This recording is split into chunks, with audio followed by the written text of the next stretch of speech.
If you thought Mary's behavior on the show was bad, wait until you get a closer look at her true character off camera. As expected, her decisions have been so disastrous that her life is now ruined in more ways than one. Those who watched any clips of the 23-year-old couple, Mary from Candoni, Philippines, and Brandon from Oregon, United States, know that while there are tiers of jealous girlfriends, Mary was entirely in a league of her own. In Mary's dream world, me interacting with another woman would never happen. I wouldn't be able to talk to another woman, even at like a grocery store. She gets insecure and jealous, and it can turn into a huge fight. She was the type of partner who couldn't stand her boyfriend having a female dentist. And it's all thanks to Mary that we got one of the most dramatic girlfriend moments ever, arguing with her man just because he sat next to a random woman on a plane. When you buy plane tickets, it's not like you can see what gender a person is sitting next to you. Like, I can't control that, but... Now, to be fair, Brandon admitted that he's not bothered by Mary's clinginess, and based on his actions, it's clear that he actually preferred it. Whatever I do, I can do it with her on the phone. It doesn't bother me. It's their version of establishing trust after both of them were betrayed multiple times in the past. First by their parents, who either abandoned or abused them, then both of their previous cheating partners. But anyone watching the couple could see right away that there was nothing healthy about their intense codependency. Mary couldn't stand the idea of any other woman being within a meter of Brandon, unless she was his sister or mom. And this obsession was so extreme that she literally told him where to look and how to turn his head, like a remote-controlled boyfriend. Okay, like I told you. Okay. Just look at me when you're not looking to the face. Don't look at girls. I know. It can't be like this forever. Behave. She was the kind of manipulative partner who used tears as her go-to weapon whenever things didn't go her way. And interestingly, she sometimes faked having connectivity issues. Also, she could hang out with her guy friends instead of staying on call with her boyfriend. This was the same woman who strictly forbade Brendan from even having male friends. Because in Mary's logic, those men might have girlfriends or wives, and Brandon could end up meeting those women. But although his family warned him about Mary, you have to admit, though, that in the 2 years that you guys have been together, it hasn't grown into anything beautiful. and even he himself knew just how wildly unrealistic his girlfriend could be. I can't, like, go out in public or look at someone without you accusing me of being a cheater. Brandon still chose to follow his heart and pursue a life with her, though safe to say that by that point, it was probably too late for him to back out anyways, as he had already emptied his pockets, spending every single penny he had to his name just to build a house and be with Mary in the Philippines. Over the past year, all my paychecks that were coming in were going straight to building the house and to Mary. It was close to like $50,000, $60,000. True to the very chaotic and dramatic nature that the couple, but mainly Mary, has shown all season, the two thought that the genius solution to their incompatibility issues and terrible communication styles was to have a baby, disregarding the fact that both of them were unemployed and had no savings at the time. The couple eventually got married on the show, when Brandon's mom was also present in the Philippines. But despite the seemingly rosy-colored wedding, nothing about the couple actually represented a happy ending. By the end of the season, the two were still in a stage of constant fighting and meltdowns, with Brandon even admitting to once calling Mary a scammer or worse. You sometimes call her a scammer. It's like she's only happy when she has money, or call her a bitch. Most of the time, if I get mad, I call her a bitch. The couple situation was so complex and messy that a renowned couples therapist on YouTube even created a 23-part video analysis breaking down the couple's toxic dynamic. But while things were bad for Mary and Brandon on camera, they were even worse when filming ended. During the season's tell-all episode, Mary revealed that she had a life-threatening birth complication where her child's umbilical cord coiled around their baby's neck 3 times. This medical emergency, combined with the mere fact that neither of them had any stable source of income, inevitably led the couple to routinely ask for money from Brandon's mom. She was more than happy to help as long as it was specifically for her newborn grandchild's needs, but she was adamant that her son and Mary individually get therapy, a session that never happened due to Mary's deep fear of being judged by her community if they were to find out. Why don't you want to go to therapy or counseling or something? Why won't you go? I'm just scared, like, I will get judged, or people will say I'm crazy or something. Soon after having a newborn, the couple reopened their small business, the same one featured on the show. However, it didn't take long before it became clear that they were still very deep in financial troubles, especially as new parents. And this became the centerpiece of most, if not all, of Mary's questionable and impulsive decisions in the years that followed. See, like many other cast members of the 90 Day Fiancé franchise, Mary and Brendan immediately tried to capitalize on their sudden fame from the show. At first, their attempt to turn that attention into some sort of income was pretty much harmless. Mary and Brendan just set up their social media pages and quickly gained a solid number of followers, which likely made monetizing their content easier. But unfortunately, in her chase to ride the wave of online attention, the couple, and even their family, didn't take into consideration how their content could affect their NDA with the show. The wedding photos of Brendan's mom and cousin allegedly leaked even before the episodes revealed that they got married, and the crying baby typically heard in Mary's TikTok lives had fans already guessing that the couple ended up having a child together, even when the season's episodes haven't fully rolled out yet. These two major spoilers essentially remove the curiosity aspect of whether or not the couple featured that season was still together, and many believe the information leaks could have been solid grounds for the pair to get dropped by TLC, flooding the internet with speculation about whether the couple had been fired from the show. But even after the couple purposely called out the franchise, allegedly claiming that the church scene was scripted and that TLC overworks the cast while underpaying them. For some clarity, the church scene where we are attending mass and I'm not allowed to look at other girls is scripted, by the way, and that was not the original plan.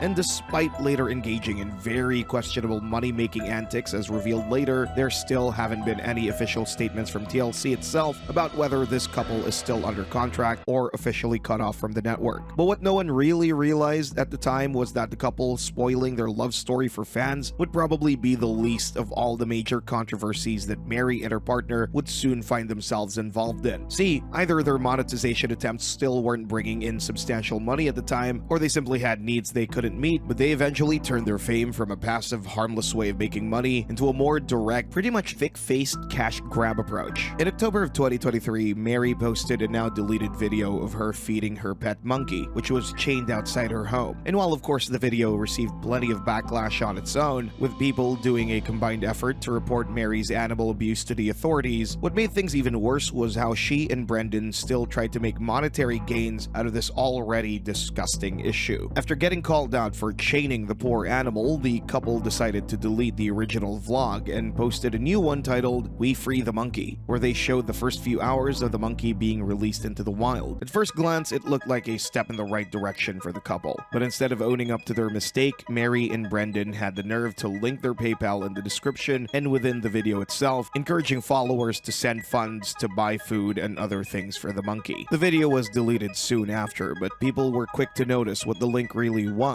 a lazy attempt to make a quick buck. One of the most vocal and intense critics of Mary and Brendan's actions was Statler Riley, their 90 Day Fiancé co-star who appeared in season 6 of 90 Day Fiancé before the 90 days. As a longtime animal rights activist, Statler was furious about the entire situation. When the Mary and Brandon situation was going on and I was like raising hell because they had an endangered monkey tied to their patio, and went on to post a screenshot of the couple's attempt to cash in on the monkey situation in her story, with a caption saying, "Sucks that nobody else on 90 Day Fiancé will speak up about this." Unfortunately, this wouldn't be the only time Mary and Brendan would try to squeeze money out of anyone and everyone exposed to their content. Just a month after they faced backlash for the monkey incident, Mary set up a funding page with a goal of around $700 to buy herself a new laptop, one she said she needed for work. For obvious reasons, many already saw this as a red flag, since it's not exactly common for cast members of a reality show to start multiple fundraising attempts mere months after filming. One fan stated, "The fact that all she does is ask for money from strangers is disturbing," to which others doubled down, replying, "She is so used to asking money from Brendan back when he was still in the US. Now that she can't ask Brendan for money, she asks strangers." Others also made sarcastic remarks, like asking whether they've run out of monkey money already.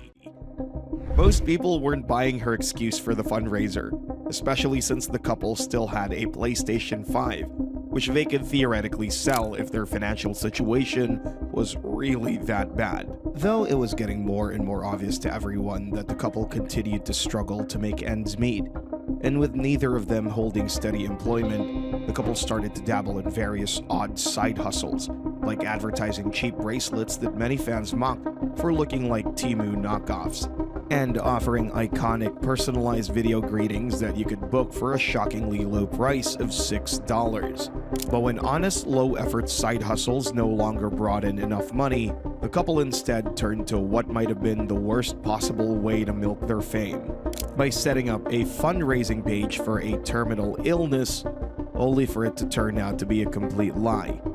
On February 17th, 2024, Mary posted an ominous Instagram story captioned, "This is the most scary moment in my life, finding out I have colon cancer. Please, God, guide me. I don't want to die. I want to spend my life with Midnight," which is their daughter.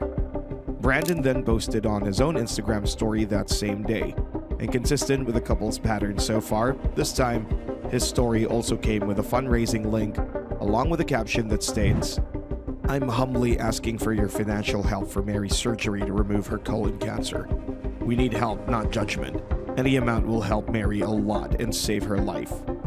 This news triggered mixed reactions, but majority of fans who were already aware of the prior monkey controversy were skeptical almost immediately. For starters, her campaign story on the funding platform's page claimed, "I didn't know I have colon cancer until yesterday. I started pooping blood when I was in high school." But that was pretty much the extent of the information she provided about her illness. No supporting documents or formal diagnosis were attached. It also didn't help that the cover photo they used for the fundraiser was from when she delivered a baby, not necessarily their alleged recent colon cancer hospital visit. Fans of the show speculated that she was probably just suffering from hemorrhoids, which are a common issue for mothers during and after pregnancy, especially after people point out that when you have colon cancer, the treatment is not get surgery and remove it. Often, it requires multiple visits and treatment plans. In other words, you don't just show up one day and your doc says, "Oh hey, you have cancer." Many expressed harsh sentiments regarding the couple, calling them frauds or scammers, with some joking they'd likely be posting a video soon of her shaking her ass in booty shorts to drum up more attention. Reacting to the backlash, Mary and Brendan posted their quote-unquote proof regarding their cancer claim, but fans were quick to point out that none of the images actually indicated cancer. Amidst the criticisms, Mary's Facebook account saw an influx of reports, and she turned to Instagram stories once more, ranting that people were the worst for judging her despite the pain she claimed to be feeling. But her stance didn't last long, as the fundraiser was forced to shut down due to all of the complaints. Still, she managed to raise around $1,300 before the platform flagged the campaign for false claims. It didn't take long for Mary and Brendan to try to redeem their reputation by posting Instagram stories claiming that Mary didn't actually have cancer, but that they were waiting for verification to see whether it was indeed cancer. On a separate post, she further explained, "When the doctor told me I had colon issues, I thought that meant I had colon cancer. I got an anxiety attack and thought I had colon cancer, and I posted it without thinking. But please stop harassing me and wishing me to die. I'm just human." But at this point, there was barely anyone who believed her claims. One user wrote, "Even if it was a mistake, Mary, you came right out and said on your GoFundMe that the surgeon said he needed to operate before it's too late. That's not a mistake. That's a lie. You also posted a picture of yourself in a hospital bed. It was a picture taken from when you had a C-section. That's not a mistake. That's an attempt to scam people." But unfortunately, there's simply no stopping Mary from exploiting her fans and setting up fundraising pages anytime she could. Within months after the fake cancer scare, Mary and Brendan set up an Amazon wishlist, which some fans, of course, mocked. Once again, this repetitive behavior of constant begging for money or stuff online just pushed people to turn on the pair, with one person saying, "Who the frick would ever send these scammers a damn thing?" Especially when people realized that the wishlist was mainly for the couple and not even for their baby. And reminiscent of how she billed strangers for her fake cancer fundraiser, Mary also had a fundraising attempt when her grandmother was hospitalized. But this time it was clear no official fundraising platform would host Mary's campaign, so she had to resort to using Ko-fi, a platform mostly used for tipping and not fundraising. Mary's endless, almost begging antics still haven't stopped to this day, but it seems like she has found a new lucrative side hustle, starting her own 18+ content platform, totally at odds with her conservative church girl persona from the show. Now, some were weirded out by the choice, but others pointed out that this was probably less harmful than faking cancer. At least. Though it's unclear how Brandon felt about his wife posting such content online. And in October 2025, the couple revealed that they're having another baby on the way. But at this point, Mary's reputation had been so tarnished by everything she's done, so instead of being congratulated, some believe she was setting up for another fundraiser attempt, stating, "I'm sorry, I don't believe them, to the extent that I would have doubts if she ever showed and suddenly had a miscarriage, which would, of course, be an occasion to ask for money. I don't know how awful that is, and I always believe people about terrible medical situations, but these two are not credible." And unfortunately, Mary's behavior has been so consistent that many agree with this comment, acknowledging, "It's not awful. They've proven themselves to be grifting liars. They'll fake a medical condition for cash." Up to date, it seems like Mary's life has reached a point where the only way to describe it is that it's ruined. Apart from her tarnished reputation as a scammer and an opportunist, there are clear signs that Mary is facing financial troubles. After all, this couple, who shares almost every moment of their daily lives, has shown no signs of any other source of income. So it can be assumed that social media remains their only livelihood. But based on their desperate attempts to boost online engagement and their following, like trying to force their dance challenge to go viral by giving an iPhone 11 to whoever performed it best, it's clear social media may not be paying off well. Their financial struggles aside, Mary's latest cryptic posts hint that not only has backlash grown online, but she's also facing other personal issues contributing to her downfall. 2 new seasons of 90 Day Fiancé The Other Way have already rolled out since Mary and Brandon's appearance on the show. However, the couple was no longer part of either season, and based on just how fierce the backlash against Mary is, it's incredibly rare for them to be mentioned again. For someone desperately seeking fame and money, Mary is nowhere near attaining either goal. Her dream life, as imagined, is basically ruined. And it's hard to say she doesn't deserve the downfall.